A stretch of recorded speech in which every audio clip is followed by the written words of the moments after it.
Welcome back to JB Reviews. I found a 2024 Chevy Silverado 2500. It does have the max trailering package, and if you're looking to get a 2500, you better not buy the truck without that package. Special shout out to Jerry Seiner here in Salt Lake City. If you are in the market, be sure to let them know you saw the video. Let's go ahead and start off with the window sticker so you guys can see what is standard and optional on this build. Above is the specs for this Silverado 2500, and be sure to pause it for the standard equipment. Base price comes in around $54,000, and this truck does have a considerable amount of options. I would recommend, depending on what you're looking for, to at least compare this to an LTZ. Now, as far as the engine goes, it is an option to get the Duramax, so $9,490, and All-Star Edition is right there, and it has a lot of good features. Gooseneck fifth wheel prep package and leather package is $985. It continues above here, and again, just a lot of different features added to this truck. And max trailering is right there at $100. Not a bad price for that. Destination comes in at $1,895 with a total price of $73,175. So yeah, max trailering costs only $100. I would always click that box. 12-inch ring gear, you get the frame of the 3500s, and it's just an overbuilt 3/4 ton. Now with the LT model, you can pretty much dress these trucks up like an LTZ. For example, LED headlights can be had on these trucks through Sport Appearance or Midnight Edition. Now on this truck, you do have halogen headlights, high and low beam, and incandescent turn signals. Down below, this truck does have LED fog lights, black tow hooks, and this one does have a forward-facing camera. So as I've said, I mean, there's a lot of features that come available on the LT. Now off to the side, this truck does have these off-road tires, as you guys saw. These are the Hankook Dynapro MT2s, and here's the tire size, LT 275/70/18. And I will be completely honest with you guys, these tires are pretty loud in my opinion, so I probably would skip them. They are a 10 ply and they E-rated with 3,640 pounds of capacity at 80 psi, and for everyone out there in Canada, 1,650 kilograms. And if you're new to GM trucks, they do come with independent front suspensions, which is why a lot of people say they drive really well. Z71 package, which gives you the Rancho shocks too. Now here are the mirrors. Now these are going to be manually operated for tow mode, but they do give you the reverse lights here, power mirror above, and then you have that camera off to the side. Painted door handles with smart key system, and you have those steps on the side of the bed. 36-gallon fuel tank with a 7-gallon DEF, and that max trailering does give you these 2 overloads with your bump stops here. I would like to see them add the protection in the wheel well. And the reason why is because when rocks hit this, it doesn't sound good. I have a dually and I have aggressive tires like this, and yeah, it's pretty loud. Chrome bumpers front and rear. Now, I did not point out that this truck have parking sensors up front. Let's go check real quickly. Nope, there are no parking sensors up front. By the way, that's your engine block heater. I don't normally point that out because most people know what that is by now. Now, these tail lights are going to be incandescent bulbs, and I don't normally see LTs with multi-flex tailgate, so it's pretty cool to see this one. I'm not a huge fan of this personally. I did opt my High Country without it. 4 and 7 pin. This is the handle to get into the bed. These were optional too. They're also optional on the LTZ. You have a bed plug right there, 120 volts. Fifth wheel prep package. And this one does have a camera above it, you guys saw on the window sticker.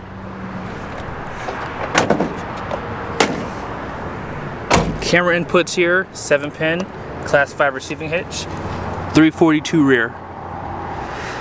And here's the sterling gray in the shade. And one last time in the sunlight. Now let's go ahead and pop the hood. For 2024, they did do some updates for the Duramax. Torque comes on 25% lower, 470 horsepower, 975 pound-feet of torque. No changes to the 10-speed transmission, by the way. Let's go ahead and take a look at the interior. So here's the interior. I do like the appointments to the door. You have some stitching with this vinyl wrapping. Basic sound system, and here's some of your controls. Now, although it does not have tow mode power, it does have power folding for both sides. 10-way driver's seat, telescoping steering wheel, although it is manually operated. Here's some of your lighting controls, and then your drive modes with four-wheel drive, and then electronic parking brake right here. Now let's go ahead and go over to the passenger side.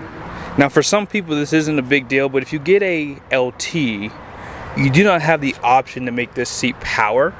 For some people it's not a big deal. I like to have power for my wife though, I'm just gonna be honest with you guys.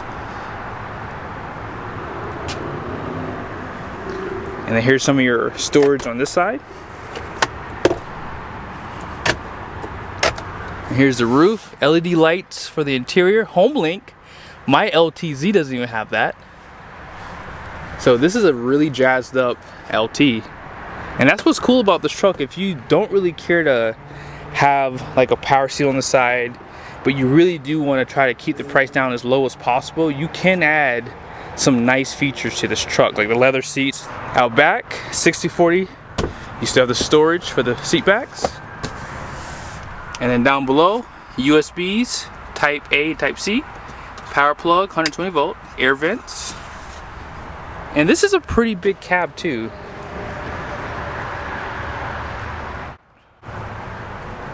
Power sliding glass. My LTZ doesn't have that either, by the way.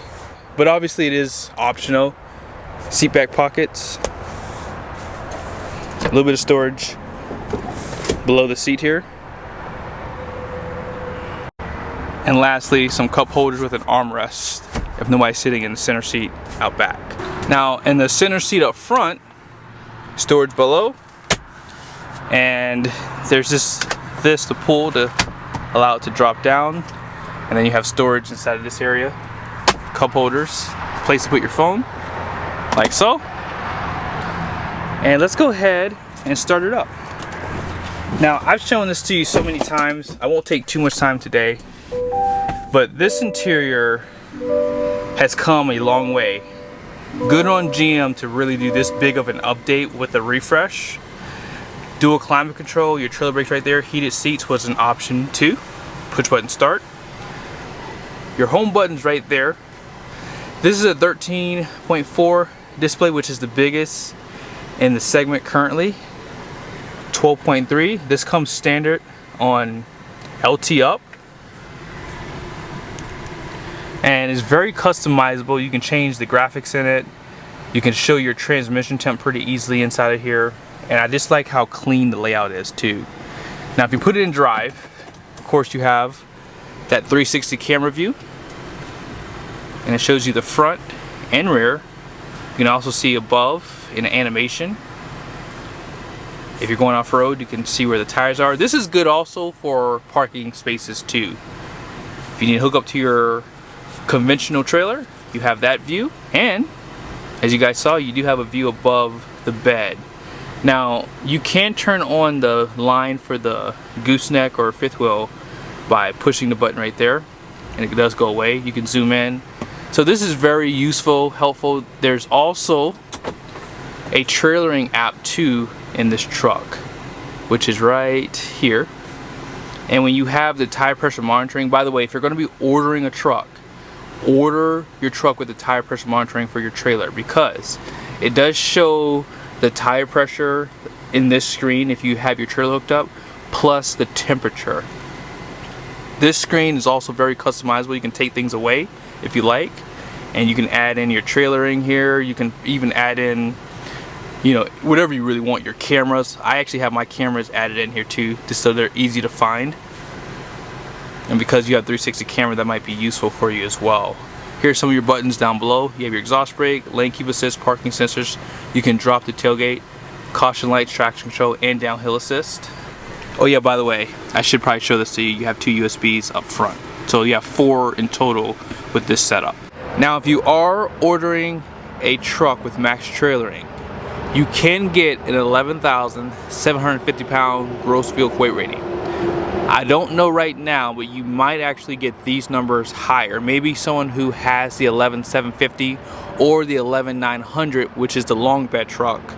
Maybe you can chime in on the comment section, because that may give you the higher gross axle weight rating as well. So the reason why I would always skip these Hankook tires, because for some weird reason they always lower your conventional toe rating. So it's 12,000 pounds, which is typically higher than that. And Gooseneck is at 19.1. Now, if you do increase that gross vehicle weight rating, that's going to increase your payload at 3124 for probably another 400 pounds, assuming nothing else changes, because you just saw out back, this truck does have the 1-ton leaf pack, does have the 12-inch ring gear and the frame, which means there shouldn't be any extra weight added to this truck. So you should have 400 pounds more of payload capacity. There's also a sticker in here if you would like to use this truck for a slide-in camper for the bed. It has 2,224 pounds of capacity. So in my opinion, I would just go ahead and get that 11,750. Now, depending on your state, that could affect you, so you got to do your own research. Out here in Utah, and when I lived in Maryland, the GVWR didn't really affect you if you're just using your truck to tow a camper, but commercially it could affect you. But I hope you guys liked the video. Special shout out to Jerry Seiner again for allowing me to do this video. Be sure to subscribe to the channel. Make sure your bell notifications are on. See you guys soon.